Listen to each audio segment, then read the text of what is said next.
So how did it feel to suit up in Captain Marvel as a young Nick Fury from the 90s? It was kind of good.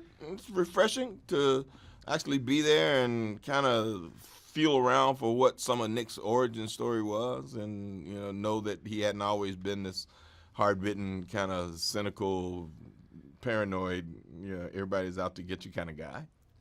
You and Brie have worked together before, so what was it like to work with her in the Marvel Cinematic Universe? Well, this is more of a playground kind of movie, for both of us, having been through Kong and then her movie Unicorn Store that she wrote and directed. We've established a way of working together. We like each other. We laugh together. So by the time this happens, it's more like going out and finding one of your friends in the street and come on, let's go play. Let's play this today. And we did. That's awesome. Outside of reuniting with Brie on screen, you get to reunite with Agent Coulson. We get to see the beginnings of that relationship. Yeah, Can you tell me a little bit about that? It's always good to work with Clark.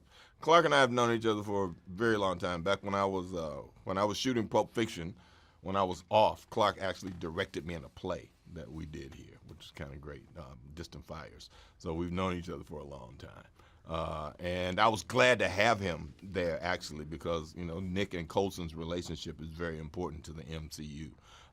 And ever since, his demise years ago, people have wanted to see us back together, so this is great. And they get it. You're giving them what they want. What else can fans look forward to seeing in this film?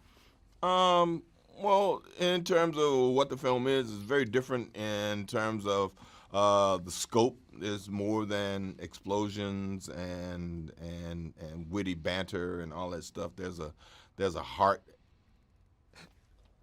in the center of this film that speaks to the relationship of women supporting each other in a male-dominated world of like the Air Force.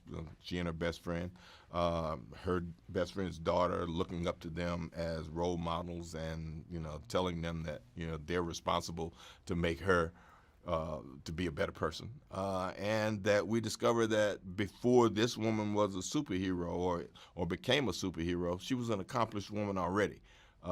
Which means that she represented a lot of different things that we don't normally see in these kinds of films. We also have heard that there was a special relationship building on the set between you and Reggie, the cat that played Goose. Not true. That's the question. I fed him like everybody else did when it was time to work with him, but I didn't hang around with him between shots. Come on, let me hang out with Reggie. No, I gave him back to the handlers. All right.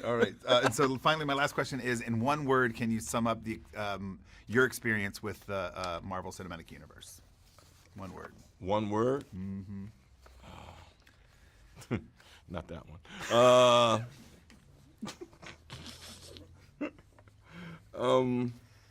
Perfect.